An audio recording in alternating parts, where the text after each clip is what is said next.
So what we're going to do is we're gonna work our way up the stack. But before we do that, I'd like to introduce each of the panelists to introduce themselves.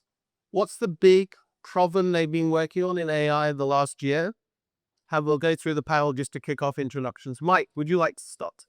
Yes. So firstly, great to be here with you all today. So, oftentimes I'm in a room full of finance guys. So it's lovely to be with builders tonight. It's a lot more fun. So I'm Mike Mattacola. I'm called GM at our national business. So what have we been doing in the last, I'm going to say 15 months. I'm going to steal 3 months because I'm so sorry, I'm a little bit better there. But so we launched our business in 2024. We had no presence in Europe, no employees, no data centers. We basically, in the last 15 months now, actually built our 7 data centers across the UK, the Nordics, and Spain.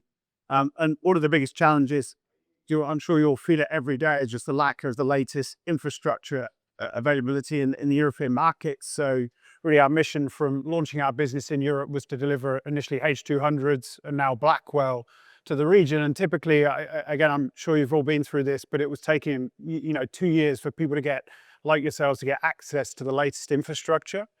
And we've come here and we've been working on solving that problem as quickly as we can. So, and we've gone from really zero to definitely the largest fleet of infrastructure in the region by some margin. Great to have you here today, Mike. Thanks for joining us.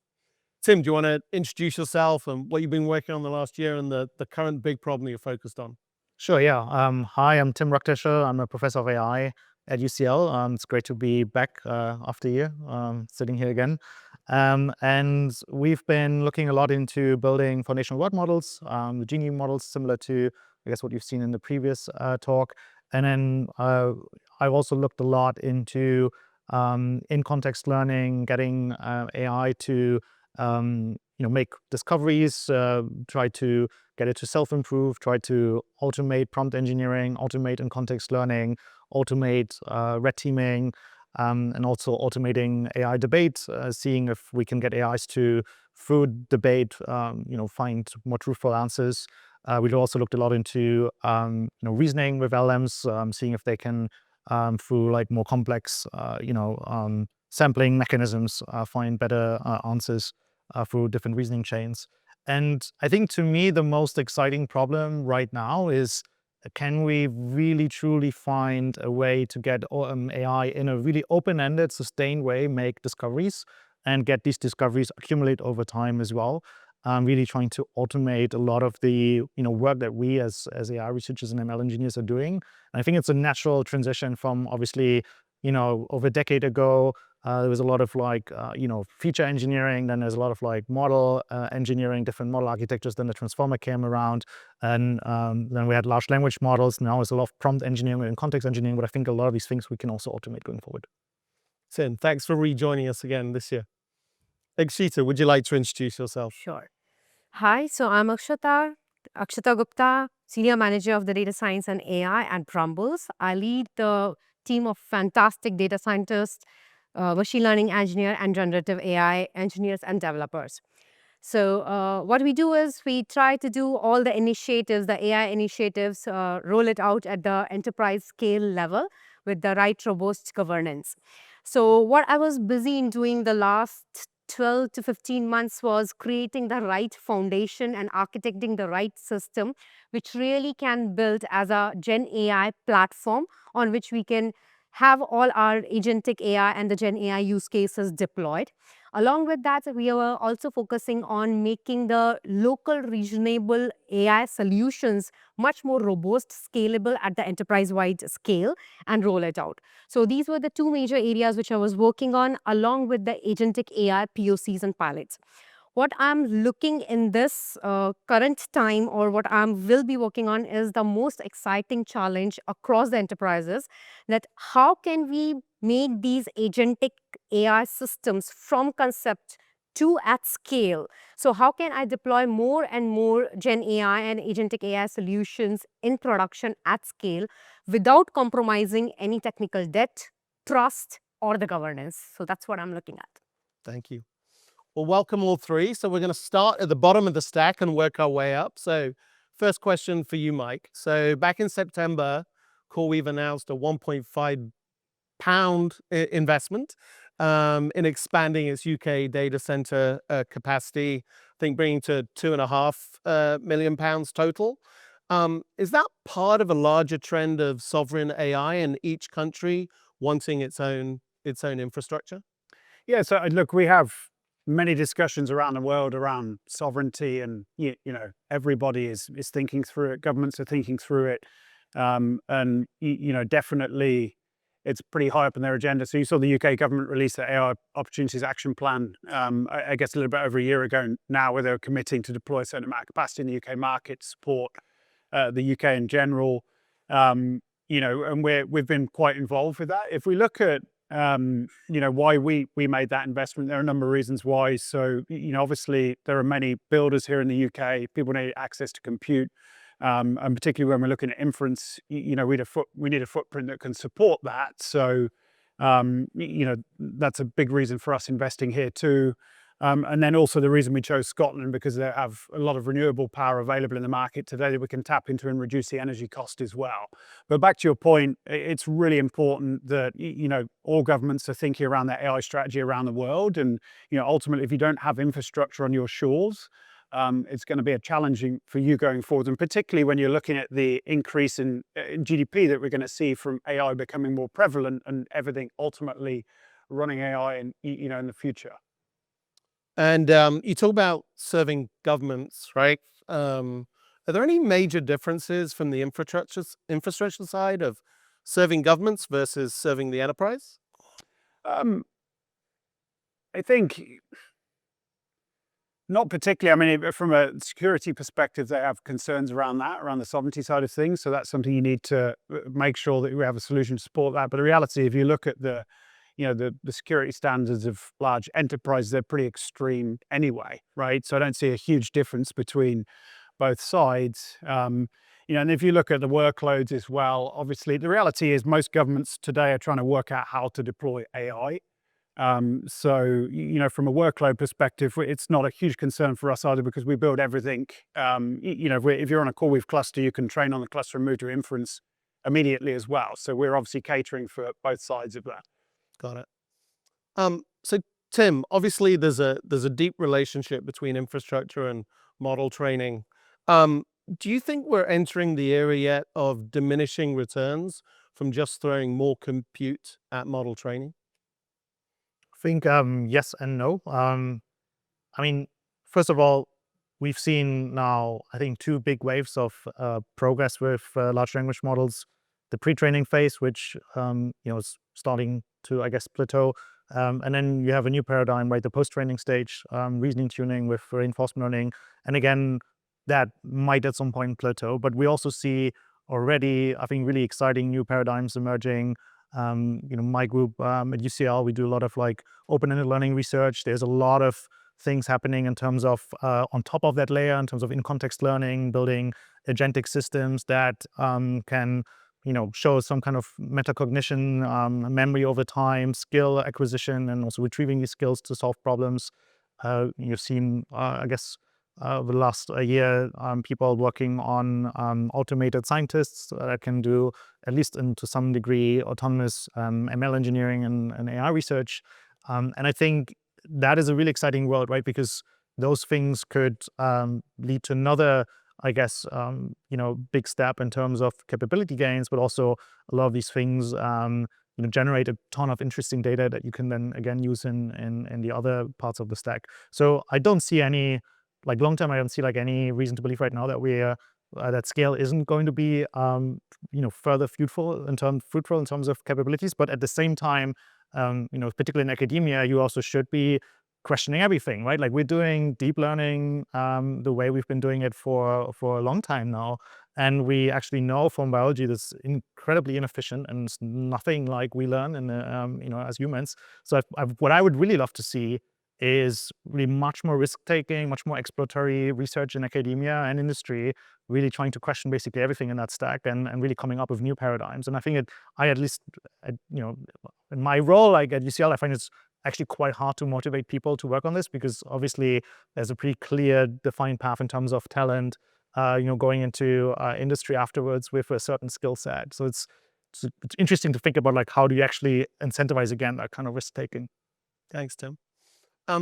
Akshita, from the agentic perspective, at Brambles and at BT, you were involved with, designing and trying to deploy a whole range of different use cases. How were your deployment decisions influenced or constrained by what underlying compute topology or local data center options that you had access to? Excellent.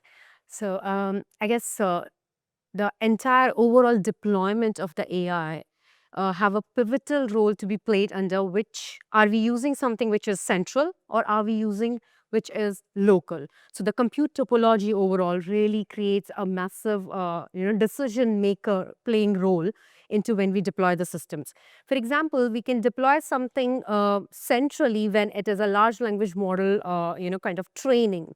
So we can deploy it centrally, but something where we need to have a customer experience served at, where we need a faster inference, or where we have your real-time streaming application running at, we need a faster inference. So we need something which is locally available. So it entirely depends, like, what is your use case, how are you serving it, and where it is really going to sit at. The another point is, like, when you sometimes take local data centers, there might be the not availability of the GPU. Sometimes the scalability may create a problem, so we can really think of having it centrally. But then there is another layer on top of it, which is compliance. Some of the data cannot move out of a specific region or the area. So that is another layer of kind of a decision which sits on top of it when you select the overall topology of the system, or where you wanted to really have your infrastructure sitting. So there are the multiple instances and the regions where the enterprises decides which use case will need to sit where and how, and it entirely depends upon the infrastructure. So more than now thinking through that where and how I need to do it, it's like, do I have the robust infrastructure set up to do it? For example, we had the AWS outage recently, right? So that recent outage which happened was really in the US East region of the DNS server failure, which really cascaded into thousands of application failure, affecting hundreds and hundreds of the enterprises for more than half a day. So which just makes you feel like, if you have not made your system backed or multi-region resilient, it's difficult for you to really get running. So many business applications failed. We ourselves faced the problems in streaming our customers. So all of these constraints basically decide upon what kind of infrastructure you have, how do you decide on that, and how do you really have that robust system to deploy your AI use cases at scale. Thank you, Akshita. I think that a lot of people in the room felt the pain of the AWS outage. All right, moving up the stack. So Tim, we'll kick off with you. So in many ways, this year, from a model perspective, is sort of the real step forward was reasoning. Are we approaching a point in time? You talked a little bit about sort of scientific breakthroughs, or are we approaching a point in time where AI is actually going to extend human knowledge rather than regurgitate human knowledge? Is AI going to produce the Newtons, the Marie Curies, the Maxwells of the world? Yeah, I think we are seeing signs of life for that, right? So, Sakana AI published this paper on the AI Scientist. They managed to get a paper through peer review in a workshop at one of the top tier AI conferences. So we see signs of life of AI systems, agentic AI systems, being able to at least demonstrate some kind of form of like discovery. We've also seen this in another work on finding new algorithms for matrix multiplication. You can basically look at like decades of human researchers, mathematicians trying to find like better algorithms, and now you have an AI that can evolve basically superhuman basic algorithm at this point. So we've seen this in these kind of scientific domains where it's easy to kind of verify whether a solution is actually better than another solution. We have not seen, I think, really AI being able over long periods of time to really, in a sustained way, make a series of lots of discoveries and build upon them. And I think one really interesting data point, at least from my point of view, is if you look at the OpenAI O3 systems card, 3 being basically the improved reasoning model over the O1 model, they have a graph where they show how much better this kind of reasoning RL tuning makes these models at math, coding, and generally reasoning. But at the same time, they have one graph, which is I think the most important one in this entire report, is how good is this O3 model as an inner model for an outer loop kind of automated scientist system. And what you see is actually the performance of that outer loop AI scientist system goes down when you switch out O1 with O3. And the only explanation I have for this so far is that actually, as you do more and more reasoning tuning, these models actually become less creative, right? And it's kind of what RL does. Like it, hones into these kind of solutions that work well, and yeah, you just lose kind of some ability to actually come up with like creative ideas at this point, it seems. So you talk about RL. What do you think the role is of efficient, specialized models, in the world we're in today, given that we've got these massive models that are generalized and available through APIs? Do you think there's a role for efficient small models? Yes, absolutely. So we've seen, I think just over the last few weeks, I think there was some like releases of models that for like specific benchmarks in terms of math and reasoning actually do really well in a much smaller models. If you have a more narrow domain and you fine tune a smaller model, it can actually, match performance of some of these larger models. And also for, I think, many application domains, I imagine you don't need your model also to be a really helpful, honest chatbot, right? Like you want it to be good at, maybe a certain number of particular things. So I do think that has a future, and I think it's an exciting time for open source and open weight models. So Akshita, as you've gone through your AI deployments and deploying agents and applications, how did you make your model choices? Like, what were the criteria that you used to make? Was it cost? Was it latency? Was it performance? What were the criteria that you used to select the model, and how frequently would you reselect a model? Sure. So I guess we have come to an era where there isn't anything which says that this is the best model for any specific use case. So it's always a trade-off between where you need a cost, where's the latency, and where you really need the performance. So it always goes in that overall infrastructure kind of a thing. So for example, like when I wanted to have something where you have a highly accurate model, but the cost of that model is really, really very high. It's not giving me the ROI. Is it not giving me the greater efficiency? I would prefer to, or organizations started preferring to go with a less accurate model, which is sustainable, which really gives them the much more efficient in terms of a cost and in terms of a scale. The another criteria is performance. Sometimes the less efficient models runs faster. They don't have that much of latency. So in those points of time, you don't really run behind the high-ended models. You think through that there is a latency which is really, I need to solve a problem of a latency because this is a real-time use case. My customers needs a faster response. So I wanted to, or I can select a model which is little less high-ended, but giving me much more better real-time inference. So all this depends upon what is the use case, how you want it to deploy, what it is. So there isn't anything which called as best model fits. Now the architecture is being made in a way where you can always design your system to replace the model. There are the new models every now and then coming up. There are the new enhancements of the models coming up. So you cannot tie in or lock in yourself with a single model for a specific use case. So the system is designed in a way, if there is a new model coming up, how easily, how quickly I can replace it and how it is going to impact me overall in terms of cost, in terms of latency, in terms of performance. So it's all about, choosing the right one for a specific time of a period instead of just saying this is the best one, it will work for all. And if I look at the enterprises, most of the enterprises has gone in the way where they are going into the multi-model experimentations and the deployment, where the query comes in, the model basically is being selected based on what kind of a response it needs to generate. So you dynamically switch the model when you are generating the responses. So that's the thing. That's how you can select, like, accuracy is not only the key nowadays. There are the multiple outputs you need as per the model and as per the infrastructure. Thank you. Mike, from an infrastructure perspective, how do you plan data center build out where you could be planning for a world where there's a small number of dominant models or there's a massive number of efficient customized models?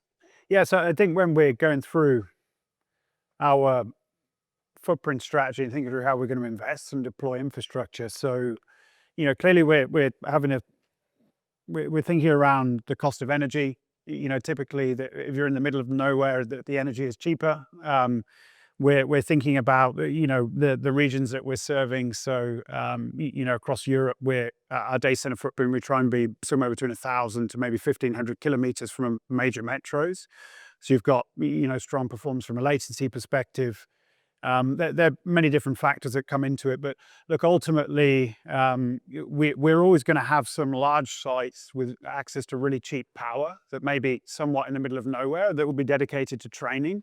But what we're seeing more and more is inference now has kind of gone over the mark of being about 50% of our capacity is used for inference month over month, and that's increasing.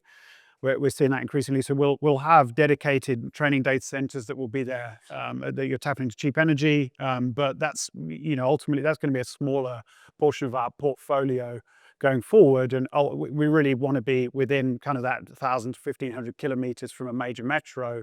And then ultimately customers can do what they want. And any less than that, if you need more extreme performance, is probably going to go on device anyway, right? So we feel pretty good about around the 10 milliseconds, 10 to 20 millisecond range that we can support customers with most workloads.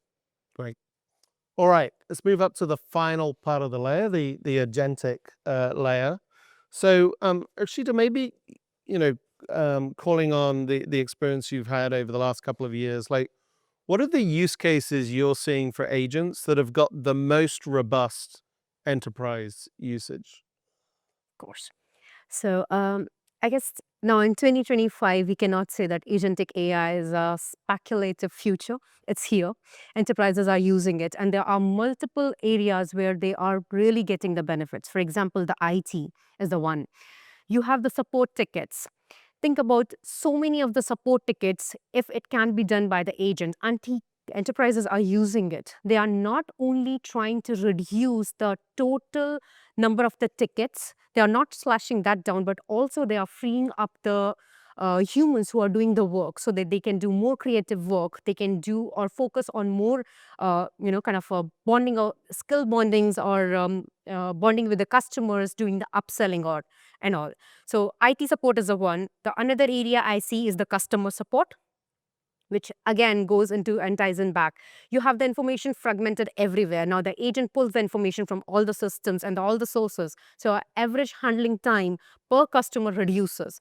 And some of the organizations and enterprises are getting a benefit of more than 60% in their overall cost and call drop rate into the call centers. The another area I see is the sales and marketing. The agents are really being built to do the lead generation, finding out the right leads, doing much more analysis of these leads and going further ahead to do, kind of an intro call setup and doing the upskilling of that. Another area is the supply chain and logistics, where a lot of inventory management are now being done by the autonomous agents, which do the inventory management with the specific accesses, of course. And then the dynamic routing is being done by these agents to select that which fleet needs to go at what point of a time where. That's the another area. Cybersecurity, how can we forget that? Loads and loads of agents are being utilized there to find out where are the breaches of the data happening. How can we resolve that? At least point it to the right human when it is being needed. So lots of autonomous things or the manual effort has been taken by the agents in all this area. And finance, Again, finance is another area where you have loads and loads of reporting, loads and loads of data where, you need to find out, figure out where it is, how I can create a new report out of it. So the agents are being utilized in that specific area as well a lot. So in sense, the agents are being utilized in almost all the aspects. How much autonomous they are, how much control we are giving is something is being controlled by the enterprise. A quick follow-up question. Under what circumstances would you personally sign off an autonomous agent taking action in a production system? Excellent question. So I guess giving the control to agents is not about losing the authority. It's basically balancing the trust between the autonomous system and humans, as well as the compliance which is needed around it. So the areas which are the low risk areas, the areas where we can govern with a secure, tight governance, can be given the access to the agents.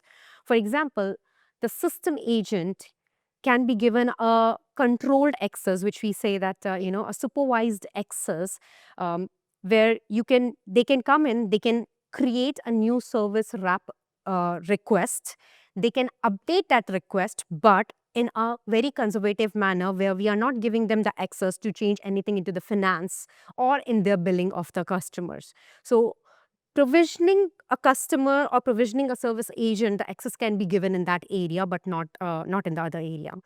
The another point which we can add on top of it is like how much you are having a human in the loop. You have to give the autonomy to the agent, but also have to remember that you cannot remove the human from the loops. So give only the specific access to the agent where they, as and when they know that there is a mismatch in the entire flow, they can have that in completely switching off to the humans, and humans can look at that overall workflow. So that's the another part, and accountability is the biggest thing. So when you talk about the accountability, it's like, is this the right business case? Am I achieving the right metrics? So the accountability here is with the AI engineers and with the business people. Are the agents doing something which they really wanted to do, or we have built it just because we wanted to build it? It's a very big question, and most of us really get stuck here that we built because it's something which is out in the market, we wanted to do it without even thinking, should it really be built to hand over some task into the production? What are those low level tasks which autonomously they can do? So putting the layer of the governance in terms of your how secure your system is, how much your access you are giving it, and other things can really help the agent to take that autonomy.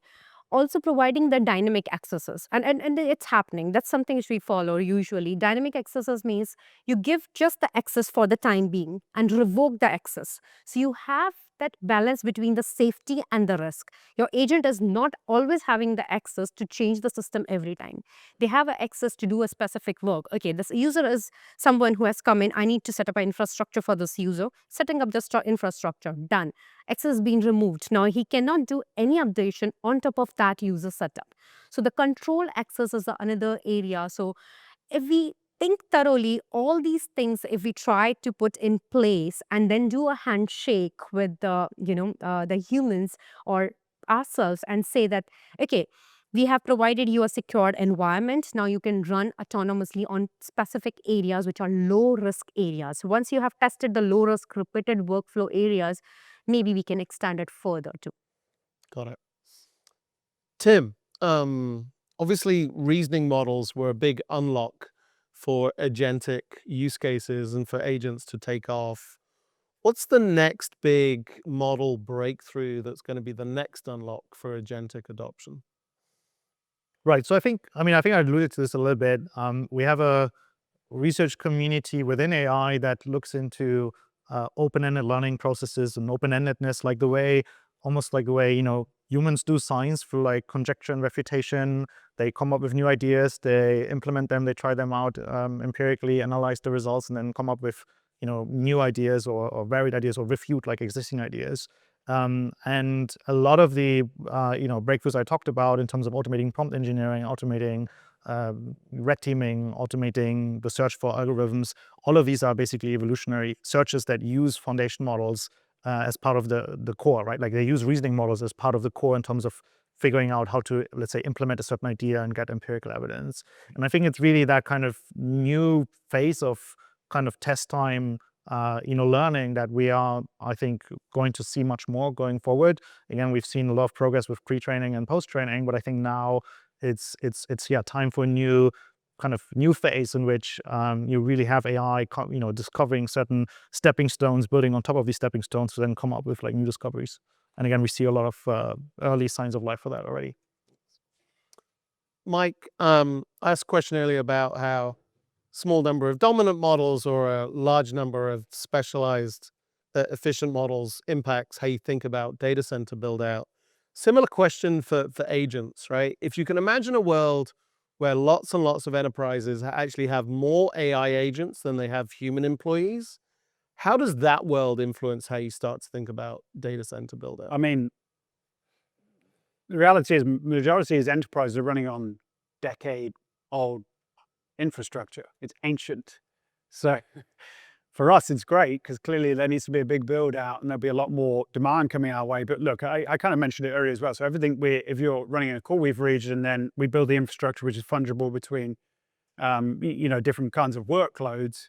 I think the big challenge will be, obviously around the world we're ultimately compute constrained. Once the enterprises really kick in, there's going to be a hell of a lot of work. It's just going to make the problem even bigger, right? So they've got to go and, we've basically got to retrofit like really old equipment as quickly as possible so they can keep up because they're going to be constrained, right? So in my world, I'm power constrained every day and I'm trying to work out how to get access to more power to build more infrastructure. I think when the enterprises start moving to agents and, everything we just talked about here as well, that's ultimately going to mean new infrastructure for them and lots of new infrastructure as well.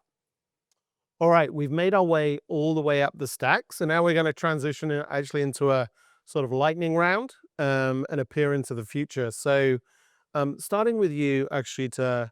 And again, lightning round. So if we can give short, sharp answers. If you could instantly unlock one, energy efficiency, GPU availability, or compact model architectures, which would you pick to drive the adoption of AI?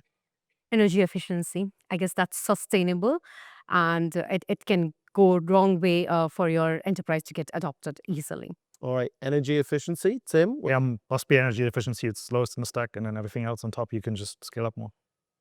Yeah, I think that the model architecture, because it unlocks everything else. So more efficient models ultimately, and it's going to help you on the energy side of things. It's going to help you on the GPU availability. So I mean, clearly, energy efficiency is important. Everything we're running across the region here is running on renewable power. That's important to us. But ultimately, the next big step will be, and it's going to make compute more readily available to everybody, and particularly back to the enterprises again. They don't have access to compute today. So the model architecture, the next advances there will help a lot. All right, so we'll work our way back up the road this time. So starting with Mike. So, all right, open weight versus proprietary models. Which has greater market share in the UK in 2027? Open weight models or proprietary? So you got to look 2 years into the future. 2 years into the future. Proprietary. Proprietary? Yeah, I think so. Tim? I mean, I think if we include proprietary in edge applications as well. Yes. Then proprietary. Yeah. Okay. Proprietary. All right. Okay. All right. We can fix this, by the way, but we need more compute. So. Yes. All right. Digital twins question. So we heard a little bit from Sander this morning in the keynote about digital twins and those applying within the sort of manufacturing arena. But what percentage of information workers in the UK will have a digital twin in 2027? Akshita. By 2027, I believe around 30 to 40% organizations will have some other ways implemented into the digital twin. So I would say 30 to 40%. 30 to 40%. Well, I think any knowledge work that's connected to some kind of source of empirical evidence where you can get quick kind of access to that empirical evidence will be kind of have an automated like agent that can do the same. I have no idea what the percentage for that is. Maybe 70%. Yeah, I don't know. I mean, in terms of the reality is, the technology needs to be adopted and adopted quickly. The way I would think about it is the quicker people are adopting the likes of digital twins, and you're just more competitive, right? And particularly if you're running a manufacturing and you're trying to automate processes and produce products faster and cheaper, it's only going to be a good thing. So I guess I'd hope for the highest percentage possible. All right, so to finish off, an open-ended question, not a multi-choice. So I'd like each of you to finish this sentence. It can be a sentence, it can be a paragraph, but in 2 years' time, AI engineers will spend most of their time blank. Fill in the blank. Mike, do you want to go first? So really on innovation and not on infrastructure. So, one of the missions of CoreWeave is to ensure that our customers don't need to worry about infrastructure. And I know from talking to engineers often that they spend far too much time on infrastructure. You get a cheap cloud provider and you have to hire 5 infrastructure engineers because it doesn't work. So yeah, on innovation, on the good stuff, and not worrying about infrastructure. Well, yeah, I usually think of like worst case, best case, and then probably the truth is somewhere in the middle. I think in the worst case, you probably have human engineers looking mostly for like really terrible bugs that you just find really hardy in the code base. And you really, you this kind of pilot almost where the plane on autopilot at some point shows all kinds of red alert, and you just like try, for ages figure out where actually the problem is because you're kind of detached from all the stuff that's happening inside of the system. So that's the kind of worst case. But I think in the best case, and that's maybe the one I strongly believe in and really would love to see, is that we are entering a phase where you have just basically an army of like automated like ML engineers, or at some point automated, let's say, PhD students, AI PhD students that can help you explore in a much more radical way lots of really interesting questions, right? I mean, as a professor of AI at UCL, I can't get PhD students or master students to take massive risks, right? Like you would imagine academia is this place where everybody does like really amazing like blue sky research, but it's not the case, because obviously all of these people want to have a career in AI. They look into like their next job as well after the PhD. So we're not innovative enough. We're not actually doing enough exploratory AI research, as I mentioned earlier. But if you have AI researchers that it doesn't matter if you send off 100 and only one comes back with a really impressive result, and that's really changes the game, I think. Akshita? So in 2 years of time, I believe the AI engineers go from builders to more strategists and more overseers. So they will be architecting the systems for the enterprises for the robust and scalable adoption. They will be doing much more wise way prompt engineering. They will be managing much more autonomous agents, and they will be taking the way through. It's less of building the things, and it's more of managing the agents which they are doing. Of course, reviewing the codes and other things will play a crucial role, but they will not be doing the hardcore coding what they were doing and started doing it less. So I believe they will go from building to more strategics and overseers of the systems. Great. Well, thank you for that peer into the future. So I think we'll leave it there. If you could show your appreciation for our 3 panelists.